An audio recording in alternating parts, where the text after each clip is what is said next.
Salve, salve, habitantes da sociedade digital. Sejam todos muito bem-vindos ao programa mais tecnológico do seu rádio, da TV e também da internet. A gente vai aqui nessa próxima meia hora desvendando, continuando na nossa jornada de conhecer esse mundo cada vez mais digital pelo lado de dentro, pelo lado de quem constrói. Comigo, para explicar um pouco de como a nossa vida vai ser cada vez mais impactada pelos números, pelos algoritmos de inteligência artificial, sim, claro, esse a gente já tem visto e discutido bastante, mas por trás dessa história toda tem os números e os dados, as informações, as análises. E eu estou com o Marcos Santos, que é CEO da Aquarela Analytics. Marcos, seja muito bem-vindo. Obrigado, André. Obrigado, aos telespectadores, aos ouvintes, todo mundo que está consumindo esse conteúdo. Obrigado por nos ouvirem aqui nessa próxima meia hora. É isso. Prazer estar com você aqui. Eu vou começar pedindo para você diferenciar. Tá todo mundo já entendendo que os algoritmos de inteligência artificial fazem parte da nossa vida, que eles mudam a maneira através da qual a gente consome as coisas, as redes sociais que são cada vez mais influenciadas por esses algoritmos que compõem e constroem as informações que chegam até cada um de nós. Isso já está mais claro para a nossa audiência. Mas como funciona uma empresa de analytics e de que maneira essas informações alimentam os algoritmos que depois nos manipulam? Bom, excelente pergunta. Assim, vou começar. Essa pergunta a gente pode desdobrá-la em dois tomos. Uma é uma empresa de analytics, outra é como que isso funciona nas empresas fim, fora as redes sociais. Bom, no caso, a minha empresa, a gente está trabalhando há 12 anos, a gente faz IA desde uma época que era ficção científica, Eu estudo IA há 20 anos, E tem gente lá na minha equipe que fez 2 doutorados. Eu não fiz doutorado porque eu acabei dropando, para fundar a empresa, e acho que essa história não é nova.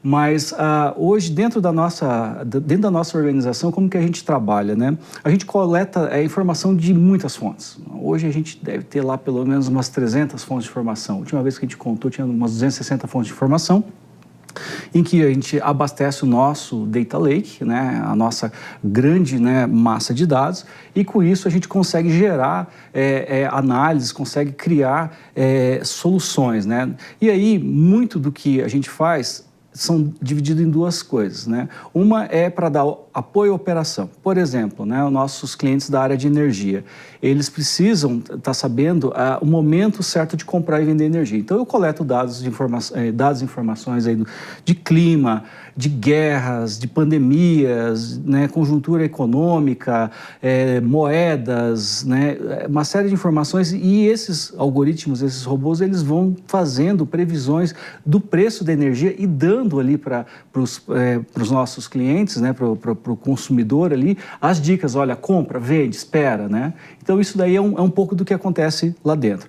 E aí, uma outra vertente dentro ainda da nossa organização é a criação de novos projetos. Às vezes você está ali com uma grande massa de dados e surge um insight, poxa, tem um negócio aqui que vale ouro. E aí você cria muitas vezes até mesmo um novo negócio, uma nova linha ali, você chama ali players, olha, encontramos coisas interessantes que pode gerar um resultado, pode gerar impactos fantásticos, E isso dentro da nossa organização. Depois a gente pode trazer mais detalhes se você quiser. E dentro das empresas, das corporações, aí eu sempre tenho um tema que eu falo, que é a IA corporativa. Hoje fala-se muito de IA, inteligência artificial, mas a inteligência artificial, hoje ela está se tornando muito onipresente. É um termo que ele se espalhou de uma maneira muito boa para quem é da área, mas gera um pouco de confusão. E eu distingo um pouco da IA tradicional e a IA corporativa. São grandes empresas que aplicam inteligência artificial para o seu core business. E eu digo core business é o quê? É a empresa. Se a empresa vende refrigerante, é fazer ela entregar o refrigerante de uma maneira mais inteligente, gerando menos carbono na atmosfera. Se ela compra energia, ela compra energia de maneira mais inteligente. Isso é IA corporativa. E aí essas empresas, elas usam, a gente acaba ajudando eles a criarem sistemas para coletar esses dados e rodar internamente, ou eles terceirizam conosco, Nós fazemos essa coleta e entregamos para eles lá, vamos dizer assim, as decisões. Isso aqui é um pouco do que eu posso dizer, e aí eu fico à disposição para detalhar. Marcos, o mercado de energia desperta um interesse específico porque ele representa uma oportunidade gigantesca para o Brasil. A professora Cheryl Martin, do MIT, deu uma reportagem semana passada falando sobre o quanto ela acha que o Brasil pode ser protagonista no mercado global de venda de energia nesse formato de mercado livre. No entanto, quando a gente enxerga esse contexto de estrutura tecnológica brasileira, a gente vê uma dificuldade de desenvolvimento de deep techs que é tremenda. E isso nos faz acreditar que parte dessas startups que vão se desenvolver para aproveitar essas oportunidades, para surfar essa onda, vão ser startups com modelos de negócio baseados em dados, por exemplo. Como você vê as oportunidades que podem ser exploradas por startups brasileiras no mercado de dados ou em tecnologia da informação para aproveitar a onda de transição energética? Obrigado por essa pergunta. Bom, a Corella já foi, né? A minha empresa já foi uma startup. Hoje a gente já não se enquadra mais pelo marco legal das startups, mas a gente teve muitos aprendizados que a gente pode compartilhar. Eu queria dar um ou dois passos atrás aqui no que você falou das oportunidades do mundo, né, sobre a energia, né, sobre o mercado de energia no Brasil e sobre o mercado de energia no mundo, né? Energia é um problema global, né? Eu cheguei sábado eu fui para a Finlândia, rodei várias cidades lá, depois fui para o Canadá e desci. E a Finlândia hoje é o país que tem a tecnologia sobre o mercado de energia mais avançada. Eles estão tranquilamente 15, 20 anos à nossa frente. Né? E aí eu fui com uma equipe, né, daqui e mais algumas empresas e a gente rodou lá todos os polos, né, de produção de energia. Né? E aí a gente viu, cara, energia nuclear, os caras produzindo energia descarbonizada, totalmente descarbonizada, né, eólica e tudo mais, e produzindo hidrogênio. Né? A gente teve a oportunidade de visitar uma fábrica de hidrogênio, né, uma planta de produção de hidrogênio, e hoje eles estão produzindo um hidrogênio-duto, para você ter uma ideia, que liga a Finlândia, Noruega, Suécia, e vai chegar a Dinamarca e vai até a Alemanha. Então, existe muito investimento lá. E o que eu recomendaria, tá, para as deep techs? Assim, façam um pouco do que eu fiz. Tentem olhar para mercados que estão mais avançados do que o nosso, para a gente não cometer alguns erros que eles já cometeram lá. Então, a gente sentou lá com o Fingrid, para você ter uma ideia, que é o mesmo da ONS aqui, né, o operador nacional do sistema deles, e eles contaram toda a história de como que foi o avanço do setor elétrico na Finlândia. E várias decisões que eles tomaram, a gente ainda está discutindo aqui no Brasil. Tá?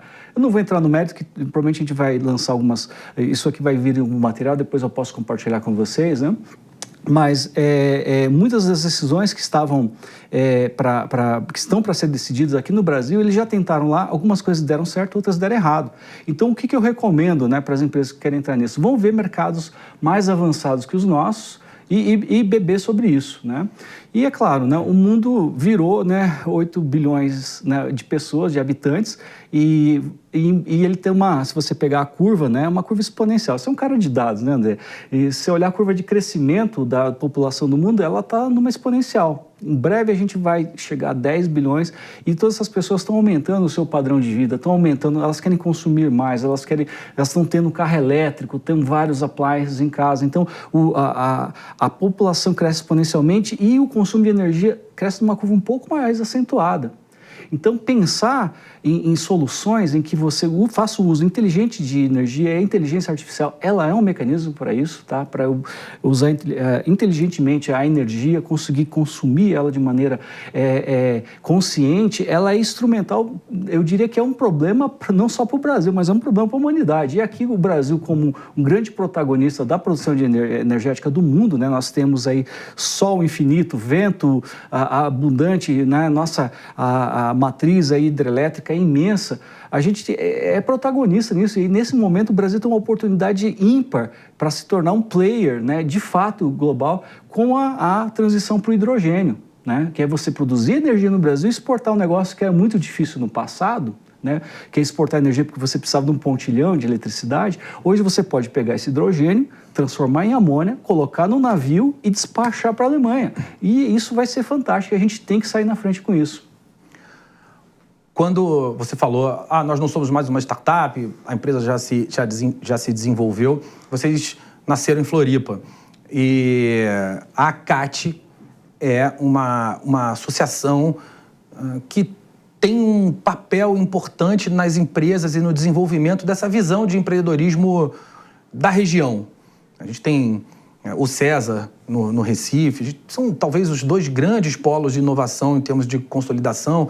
O Rio Grande do Sul, antes dessa catástrofe, dessa tristeza, vinha numa ascendente também, agora vai precisar se reconstruir nesse sentido. O Rio de Janeiro tem uma iniciativa com o próprio MIT para a construção de um ecossistema de regiões empreendedoras, mais ou menos como o Vale do Silício, como é Tel Aviv com software de segurança, como é Boston com biotecnologia.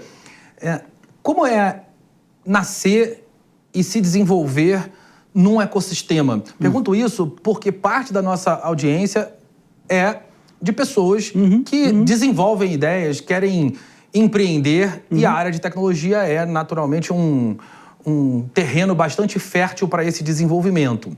Vale a pena procurar os centros de desenvolvimento? Bom, isso aqui é uma coisa muito interessante. Quando uma startup nasce num ecossistema, é mais ou menos como você nasce na tua cidade, né? Você vai...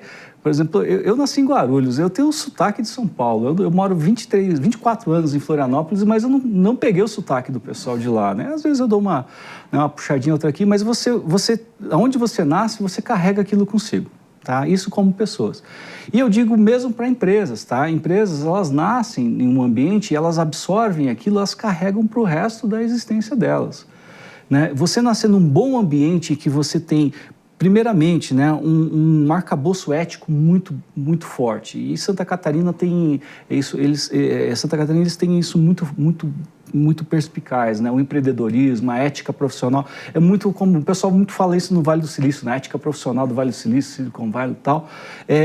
Florianópolis, e principalmente dentro da Caixa, a gente tem isso muito bem estabelecido, que é como que você lida fazendo negócios. E você vai aprendendo isso dentro da sua jornada, você vai interagindo, você vai vendo como empreendedores mais experientes tomaram certas decisões. E é isso daí, cara, é no cafezinho, é no jantar, é no almoço. Às vezes você está almoçando, você encontra uma pessoa, senta aqui e tal, e aí você tem uma lição de vida ali que você não esperava ter aquela lição de vida, você tem aquela lição de vida naquele momento e isso pode levar você para um outro patamar.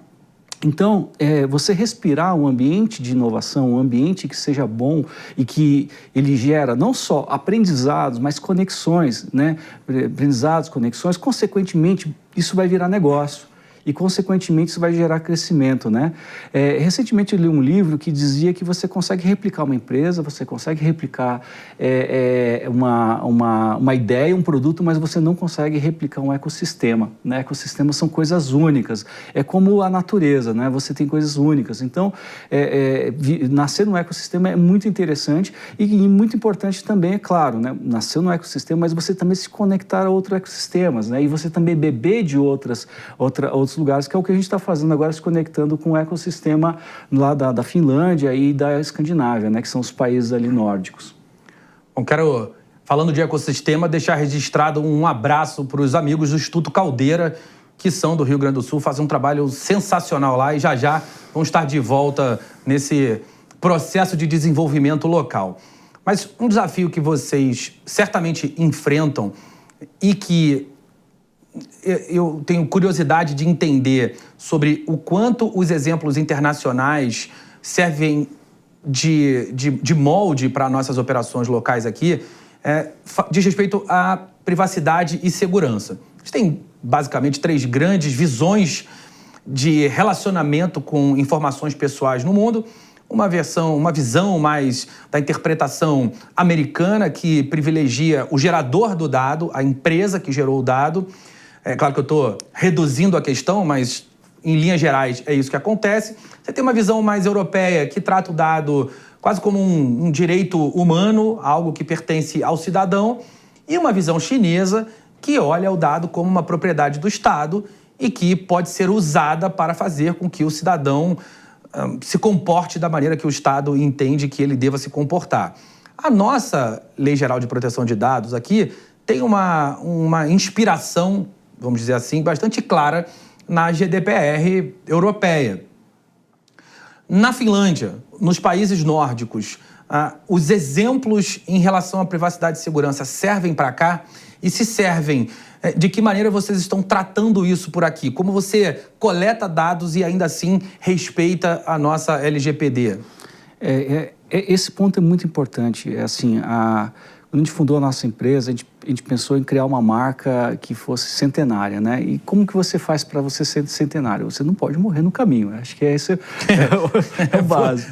E aí, pensando sobre isso, o que faz, o que matou muitas empresas na trajetória dela? Eu gosto muito de ler sobre tecnologia, eu gosto de ler muito sobre a história das empresas. E muito do que leva à derrocada de muitas empresas é não ter um alinhamento ético. Em algum momento elas crescem, elas podem aproveitar uma oportunidade de usar uma brecha, de usar algum componente ali que não é legal, e elas crescem muito rápido, só que não é sustentável. No médio e no longo prazo, uma hora a conta vem, né? Então, a partir dessa perspectiva, nós pensamos o quê? Quando a gente fundou a empresa, nem existia, né, a LGPD, mas a gente já estava em conformidade. Tanto quando a gente contratou o escritório de advocacia para fazer o trabalho, foi muito simples. Foram poucas semanas, a gente estava, né, só passar o checklist e a gente acabou saindo do outro lado muito tranquilamente.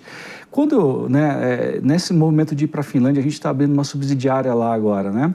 Esse movimento de ir para lá, a gente se identificou muito com a forma como o finlandês, como o escandinavo lida com o dado. Para ele é uma propriedade, né, sua mesmo, é o seu dado é seu. E se você consentir para que você possa oferecer para uma empresa, ok, e a empresa tem que ganhar esse consentimento, né? E assim, vários serviços que eu usei lá e uso quando eu estou lá, eles, né, constantemente pedem esse consentimento. E isso é algo que o Brasil ele tem esse alinhamento muito mais com a Europa do que com os Estados Unidos e com a China, né? E eu acho isso, do ponto de vista de longo prazo para a humanidade, é uma tendência, porque no final do dia, quem que gosta de ser manipulado, né? Quem que gosta de... Ninguém gosta, né? Então, você ter um respeito pelos dados pessoais é fundamental. E aí, mas Marcos, e o business? Como é que a gente ganha dinheiro, então, cara, se a gente não pode... Existem muitas maneiras, André. Você não precisa... O uso de inteligência artificial, de analytics, não precisa ser focado no CPF. Você pode... usar, né, profiles, você pode usar maneiras que você não usa a identidade daquela pessoa, mas você automaticamente consegue entregar algo que é para ela, principalmente se ela consentir, né? E nem sempre você precisa também atuar em mercados em que você precisa influenciar pessoas especificamente. Existe um espaço imenso de otimização para, por exemplo, logística, para a precificação. Não precisa ser aquela precificação, né, no CPF, mas você consegue melhorar, né, criar produtos mais adequados. Existe um espaço imenso para a otimização industrial. A indústria brasileira ficou esquecida por décadas, né? E existe um espaço absurdo de você criar novos processos que economizam energia elétrica, que economizam água, que economizam matérias-primas, que você produz um produto de melhor qualidade, isso tudo usando dados. E você não está usando dado de uma pessoa, você pode, simplesmente com dados anonimizados, você consegue construir isso. Então, assim, é o projeto que a gente quer, né? O que a gente quer para os nossos netos, nossos tataranetos, né? A gente quer uma sociedade de gente que é conectada, que ela tem os seus direitos, ou a gente quer uma sociedade de pessoas que foram manipuladas desde a sua infância? Então, é uma reflexão que a gente traz para qual modelo que a gente quer de sociedade. Muito embora essa seja uma reflexão absolutamente válida e justa, a gente sabe que a realidade hoje, apesar da alternativa de anonimizar os dados, dessa alternativa está à mesa, algumas empresas tratam deliberadamente o dado do indivíduo. Algumas outras criam esses grandes grupos, clusters de pessoas que têm comportamentos de certa maneira previsíveis e parecidos e usam para criar produtos, para distribuir e construir modelos logísticos mais eficientes, para desenvolver remédios, enfim, tem uma aplicação de inteligência artificial e de uso de dados em praticamente tudo que a gente imaginar. Agora, dá para o cidadão virar esse jogo? Dá para você pensar em como eu consigo usar o meu dado para me beneficiar da minha relação com as empresas? Como as pessoas que nos assistem podem usar essa relação de ceder as suas informações para que benefícios sejam obtidos de alguma forma? Fantástica essa pergunta. Da mesma maneira que a gente vai ao supermercado e você tem uma prateleira de produtos lá, eu quero comprar, sei lá, vou comprar, eu ia falar biscoito, mas ia dar problema, biscoito bolacha, né? Vou falar chocolate. Eu sou do time do biscoito também, eu sou carioca. Tá jóia. Então, ele vai ao mercado comprar um biscoito, chega lá e tem várias marcas. E o que ele vai querer? Ele vai olhar o preço, ele vai olhar a qualidade, se tem gordura trans, se não tem, e ele vai fazer uma escolha. Eu recomendo a mesma coisa, serviços, né? Não aceitem lá, dê um aceitar gratuito lá no termo de uso. Olha lá, para que o seu dado está indo? E você vai lá e simplesmente desmarca, né? Eu já vi, né, aplicações que você vai tentar desmarcar e ele não deixa, né? Aí, o que eu fiz? Eu fechei a aplicação, eu desinstalei o aplicativo. Eu faço isso. Né? Um supermercado perto da minha casa, para ter o desconto, você precisa baixar o aplicativo. Aí eu tentei desmarcar, eu falei, não, cara, não vou usar, desinstalei e deu. É ser consciente nisso. Se todo mundo negar essa prática abusiva de você não ter a opção de fazer um opt-out, se a gente não fizer isso, as empresas, né, os tubarões vão tomar conta. O que a gente tem que fazer, e empresa não é uma coisa ruim, tá, gente? Eu sou empresário.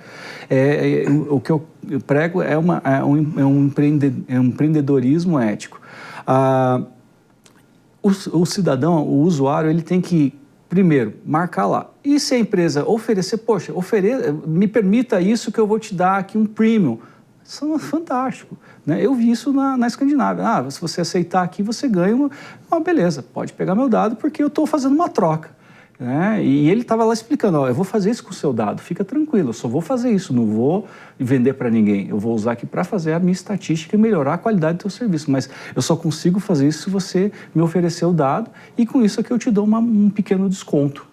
Fantástico. Né? Existem maneiras, a questão é da gente trabalhar isso enquanto sociedade e a mesma coisa da dona de casa que vai escolher o produto, a gente enquanto está navegando e usando nossos apps ali no nosso celular também ter essa mesma consciência.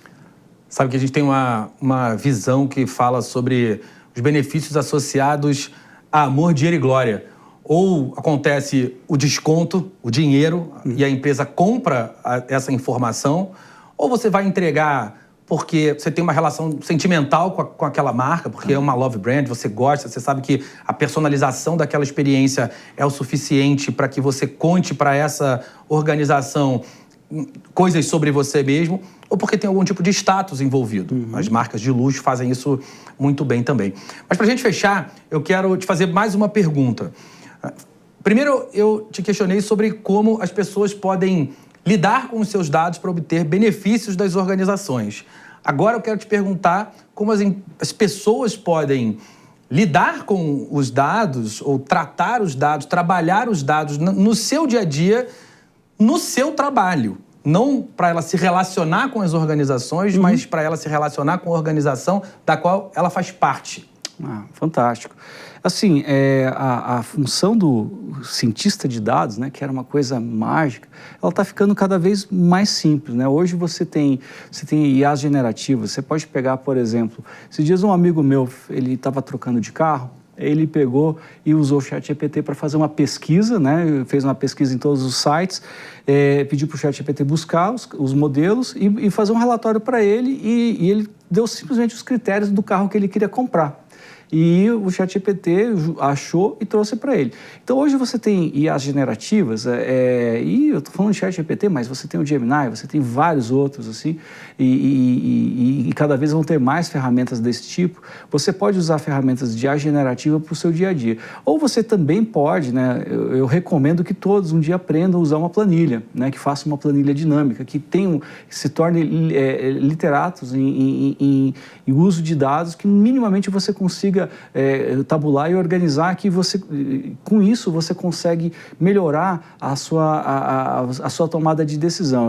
O pessoal brinca que eu sou o cara maluco das planilhas, porque eu tenho planilha que eu coloco ali quantidade de exercício que eu faço, quantidade de calorias que eu consumo, né, quantas horas eu dormi e tudo mais, mas isso aí me ajuda, né? Eu tenho ali os meus indicadores, Marcos, você está dormindo pouco, né? E aí ela acende uma luzinha vermelha, e assim eu consigo me manter saudável, me manter bem, usando uma ferramenta que eu carrego no bolso dentro do meu celular.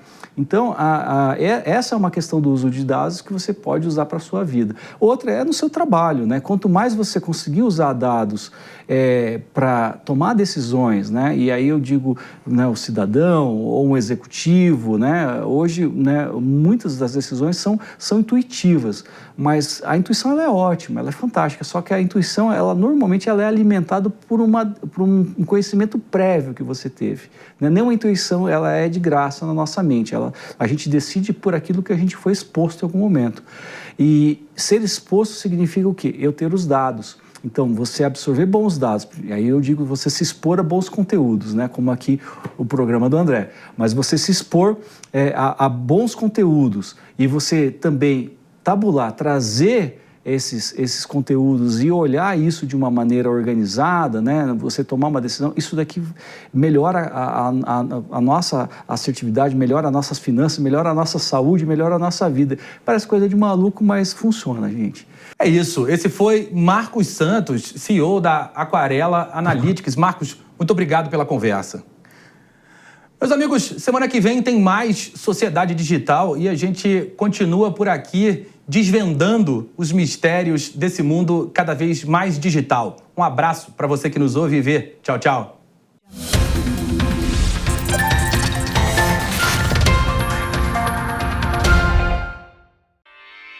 Realização Jovem Pan News.